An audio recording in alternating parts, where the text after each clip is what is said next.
Hello, Dr. Campbell. How are you? I'm good. How are you doing, Devansh? I'm doing great. Thank you. Is everything okay? My voice clear? My video is okay? Yes, everything looks real good. Absolutely great. So thank you so much, Dr. Campbell, for being here.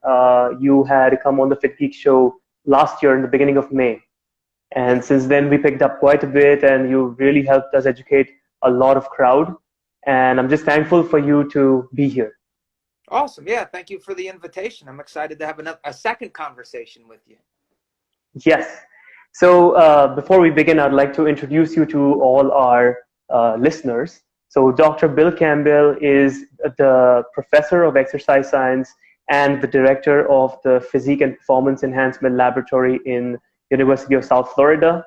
He's an author, he's an educator, and he has published hundreds of articles on physique enhancements and nutrition and everything in that area of expertise. So Dr. Campbell, today I had invited you to talk about a topic that is a little controversial and a little confusing to a lot of people. It's choosing the right content for exercise and nutrition on social media or anywhere online.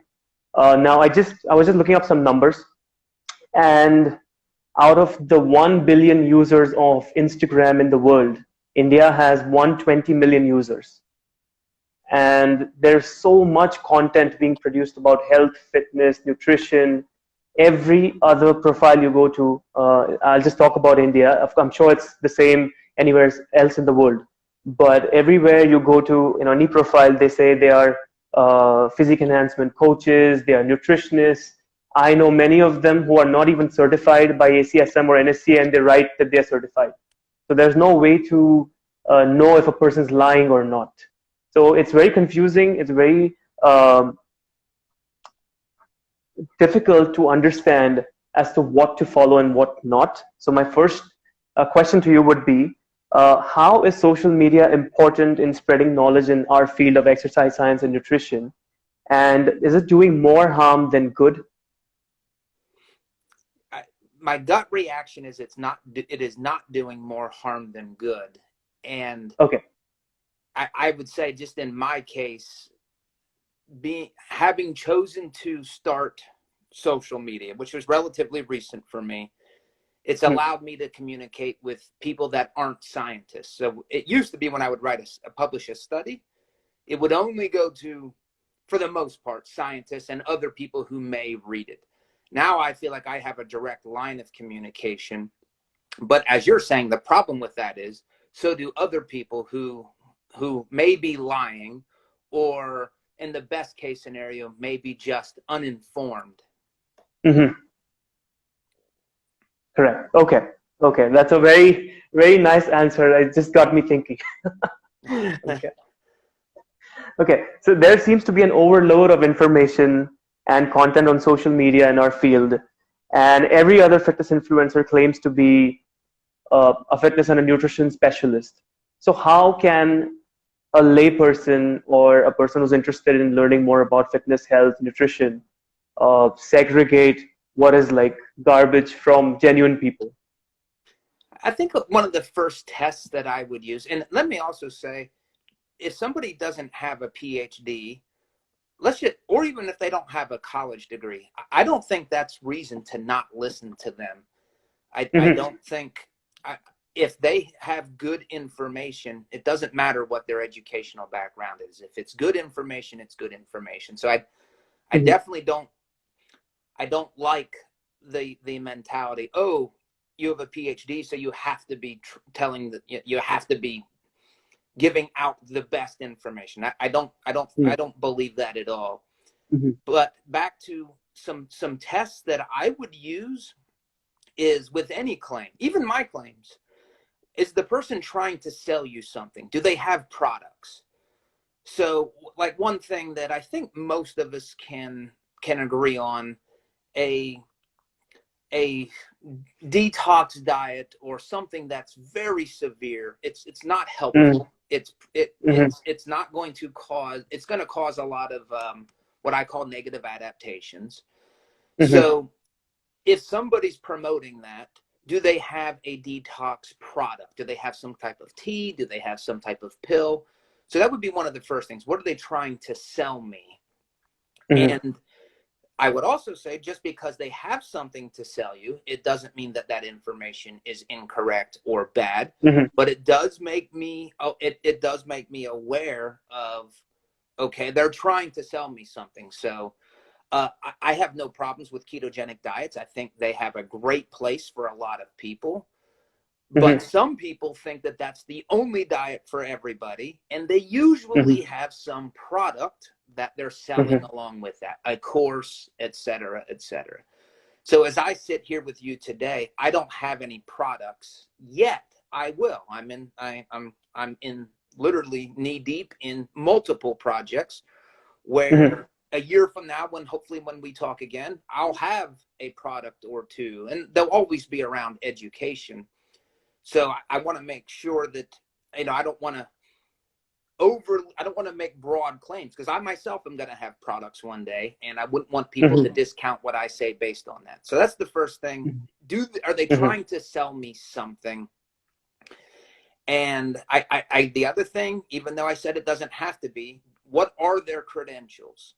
Do they Mm-hmm. have advanced education? Did they get a college degree? Now, again, if they don't have that, that doesn't mean that we disregard them. And if they Mm-hmm. don't have that, how long have they been in the profession? How long have they been helping people? Have they been around for a period of time? Those would be the Mm-hmm. things that I would look at to help me filter, this person's probably giving good advice, or this person is not. Hmm. That's an excellent point you made. Many people, since exercise science is a relatively new field in India, a lot of people here may think that a person with a PhD is the person to follow, even though they might not be giving the best information. And sometimes they like have a bias that, if a person doesn't have a degree, then they won't listen to them. So I think that point is also valid. The best example of that is Nick Tuminello, who I follow on Instagram, and he doesn't have a PhD, but he's been in the profession for years, and I really like his work, the way he explains it, and the psychology of personal training and fitness. Everything is so good. So I think that's a great example. Yeah, and speaking of Nick, I know Nick a little bit, but if I were going to try to find out, how would I open up a facility and make Hmm. it a great facility, I would go to somebody like him. Exactly why you said Hmm. he's had a world-class gym for how long? For many years. Yes, yes, I agree.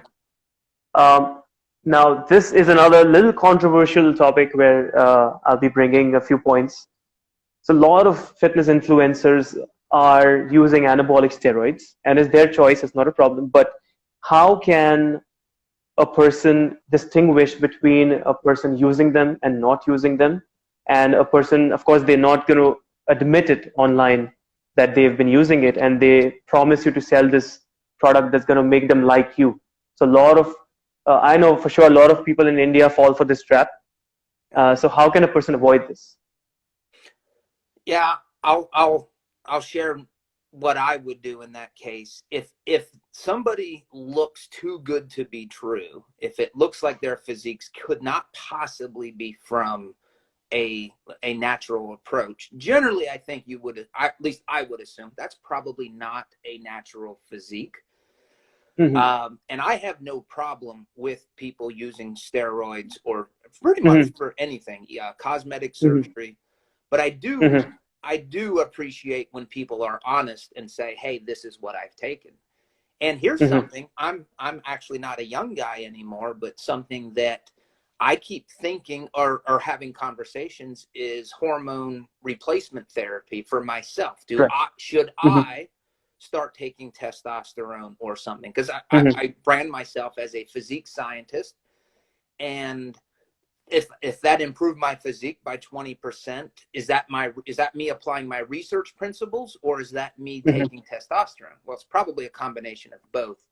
So Mm-hmm. I'll summarize. If it looks too good to be true, it probably is. And I would just encourage people to be honest, because I don't think people care about steroid usage. I think they care when you're trying to present something in one way when it's not the reality. Okay, okay, that makes sense. Um, so coming back to credibility, what are some credible sources that you would suggest any layperson or a person new to health and fitness to read and to go through rather than just following somebody on Instagram who's probably interpreting the information in their own words and sort of making them more confused? What are some credible sources that they'd go to? So the best thing, which is hard to do, is to do some formal education in in exercise science. And I would say if anybody could take classes in anatomy and physiology, it's a great place to start, because you learn one thing you get from that is the appreciation of the body working as a whole systemic unit. You can't Mm-hmm. just take this pill and it influences this, or this hormone in isolation does this. It's a really quick appreciation. So one, I would say formal education, but that's a barrier that a lot of people can't do. So Mm-hmm. without that, I think the next thing would be to get your information from different sources. So I'll say this, and this really helped me in a non-exercise realm. And let me just say, currently, I don't watch any news. I literally have cut off all sources of news. So I don't know what's going on. I told my wife, we live in Florida. If there's a hurricane coming, she needs to let me know so I can prepare, because I won't even know. But what I used to do, I would watch the most conservative news media and the most liberal, because Mm-hmm. I don't think either of them are telling me the reality of the situation. It's so far left, Mm-hmm. so far right. So I always thought somewhere in the middle is probably the truth. So as we relate that to fitness, try to get your information from several people. And I think if you do that over time, you'll start to understand, hey, science has validated this. Not that you have to be a scientist. Scientists are Mm-hmm. typically boring. I'm fairly boring. And there's the nice thing about influencers is they are entertaining. They can Mm-hmm. bring science to life. But I think Mm-hmm. you always want to make sure you have some of your following grounded in science. So that gives you a perspective. Again, over time, you're not going to get this in the first week. So that would be my thought to that. Get your information from various sources, making sure some of your sources are evidence or science based. And if somebody wants to go to a certain website or certain online portal to go through these sources, where would that be? Whew, that's a good question. I don't spend a lot of time on the internet. I'll just say the International Society of Sports Nutrition is a great academic journal Mm-hmm. website for sports nutrition. But once again, if you're the type of person that's going to be reading academic journals, you're definitely not a fun person to hang out with Friday night. So I don't know if anybody's going to do that. Websites. Mm. Well, let me just name some people Sure, that sure, sure. that I think would be well worth your time to follow. So Lane Norton is somebody that is very entertaining, science based, and, Mm-hmm. and and factual. Puts out great information. Lauren Conlon would be another Mm-hmm. one. I learn a lot from Eric Trexler, in terms Mm-hmm. of like just the statistical approach to interpreting research. At Greg Knuckles. Who else? Brad Schoenfeld. I don't know how active he Mm-hmm. is on his website, but he does a very good job of breaking things down as well. So those would be some people. And again, I Okay. apologize. I don't spend a lot of time on the internet, so Yeah. Yeah. I don't know a lot of websites. Yeah. And another, I think I would like to say this, another great source of information is your Instagram page, where you convert all the scientific information into maybe a little more simplistic form and present it so other people can understand it. So everybody needs to follow Dr. Bill Campbell as well, Oh, because your research, the way you interpret everything is pretty easy to understand. Even for when I sent your post to one of my friends, he also found it pretty easy to understand. Apart from a little bit of statistics here and there, overall it was quite clear what your message was. So it was pretty good. yeah. And one thing I've learned with statistics, if if I don't mention a little bit, then I have 28 people telling me, oh, you interpreted this all wrong. So sometimes I feel like I have to put that in there because I know nobody wants to read statistics. Nobody, except for the statisticians. But those people can be somewhat vocal. So sometimes I'm forced to put some content in there on that. Awesome. And how can one apply all the above sources that you just mentioned of the people or websites, wherever they go to their daily routines in order to see what works best for them? Because one thing that I've understood from fitness is that one approach does not work best for everyone.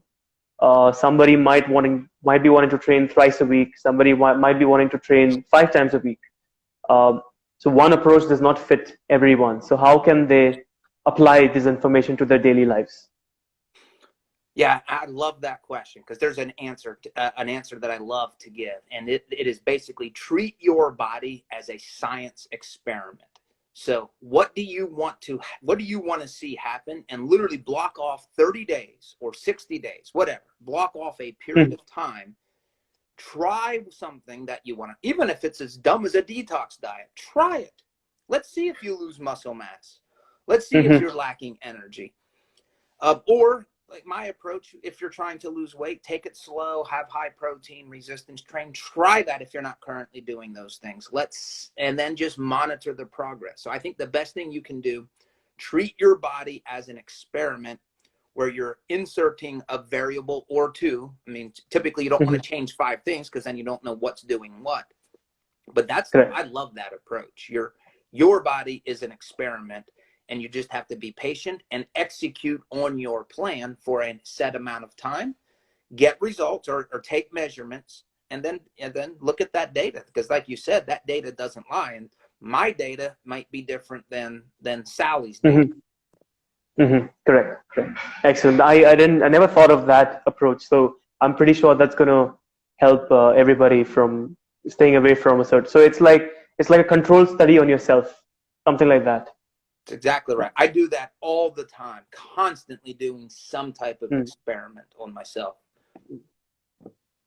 And is there anything else that you would like to add to our conversation that would help the listeners in finding the best fit for their fitness or exercise science or nutrition journeys?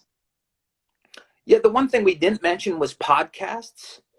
So, or like in your case, you interview, and your background would be very credible. Like you're getting the opinions of other people. So somebody like you, your content. Steve Hall from Revive Stronger, I love his stuff. So I would almost say, rather than websites, I think podcasts are a great way to elevate your education in a relatively short amount of time. Did you say Steve Hall? Because your video just paused for a second when you mentioned the name. Yeah, Steve Hall, okay. Revive Stronger. Yes, his podcast is great. I like the Roundtable. That's with Lauren Conlon. Mike Matthews. Okay. From Legion has probably one of the best, if not the best, podcast for fitness and nutrition. It's awesome. Wow, that's great. I know that I personally educate myself quite a lot through podcasts because I am not really a good reader. I like to listen to things quite a bit. So I completely agree with you. In fact, my first podcast that I listened to was by Juma Iraqi a few years ago. Yeah. It's known as Iraqi Nutrition. Yeah, I think Iraqi Nutrition. Yeah, something like that. Yeah. What else? Very interview short. What are some other ones that you listen to that you would recommend? I think there's one with Eric Helms as well. Or maybe that was Greg Knuckles. Sorry, I think it was Greg Knuckles. Yeah, where Greg he Knuckles, was talking to someone. They have a Stronger by Science podcast he's with Eric Trexler, and then Eric Helms has one called Iron Culture, and that's they're both amazing, like very good. And for sure Steve Hall I listen to as well. Yes, so there are just a few, 3 or 4 that I listen to, because there is so much content available on these podcasts that I sometimes cannot go to any other podcast. Yes. Yeah, it's tough. Yeah. Well, Dr. Campbell, this interview got completed pretty fast. I had all the questions. These are all the questions for you. But I hope that everything else in Florida is fine in terms of COVID. Yeah, we are opening back up our economy. If you have your vaccination, you don't have to wear a mask anymore. So I was wearing a mask all year when I would go to work, but I don't even have to wear a mask now. So yeah, Hmm. things are picking up, and um, you're you're not in that position. I unfortunately, is that correct? Not at all. No, no, no. Mumbai was suffering a lot just a few weeks ago, and then we had to do like another lockdown, and then a lot of people died. Like extreme number of people died, and not just in Mumbai but around India. But now slowly things are getting back to normal, and we don't know. We may get hit by a third wave, but not sure right now. So things are just happening as the way as it is right now. We just hope for the best. That's all. Yes, yeah, yeah. That's one thing I have heard that it's almost like it was a delayed response in India. Yes, completely right. Yep. So, Dr. Campbell, thank you so much for joining us today. And I hope to hear from you again and have you on the podcast once again when we decide on a schedule and time and another topic. Yes, that would be great. Thank you again for the invitation. Thank you. Have a good day.